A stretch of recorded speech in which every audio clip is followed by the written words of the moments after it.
Hello guys, Radhe Radhe, good morning. તો આપણે અહીંયા ઉઠી ગયા છે, આપણી પડી ગઈ છે હવે સવાર. તો જોવા કેટલો મસ્ત નજારો છે અહીંયા. હવે આજે આપણે જવાના છે પપ્પાની બર્થડે ગિફ્ટ લેવા, કેમ કે પપ્પાનો આજે બર્થડે છે. તો આપણે થઈ ગયા હતા તૈયાર એકદમ ટકાટક, અને હવે આપણે જઈએ છીએ પપ્પાનું બર્થડે ગિફ્ટ લેવા. હું ને મમ્મી ફટાફટ ઉતરી ગયા નીચે ઉતરીને અમે જોતા હતા રાહ રિક્ષાની.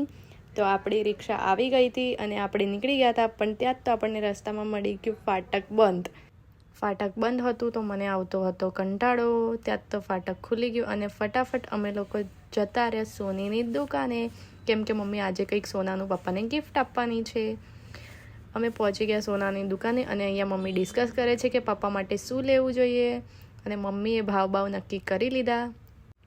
અહીંયા મમ્મીએ પપ્પાનું એકદમ મસ્ત ગિફ્ટ લઈ લીધું અને ગિફ્ટ અમે પેક કરાવી રહ્યા છે. તો હવે જેવું ગિફ્ટ પેક થશે એવું આપણે જતા રહીશું ઘરે.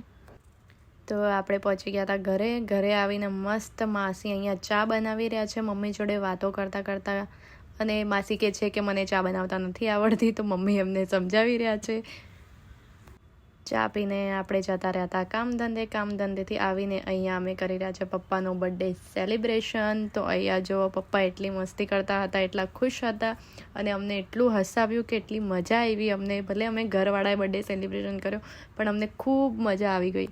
પછી પપ્પાએ એક એમના ગિફ્ટ ખોલવાના ચાલુ કર્યા, જે માસીએ મેં બધાએ એમને ગિફ્ટ આપ્યા હતા. પણ આપણે તો રાહ જોવાની છે મમ્મીના ગિફ્ટની.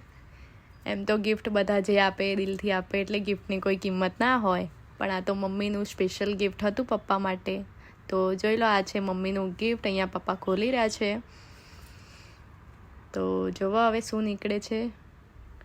તો આજે મમ્મીએ પપ્પાને આપી છે સોનાની ચેન, એ પણ બર્થડે ગિફ્ટમાં, અને પપ્પાને તો બહુ જ ગમી ગઈ. પપ્પા એકદમ ખુશ થઈ ગયા. તમે જોઈ શકો છો કે કેટલા ખુશ દેખાય છે એમ.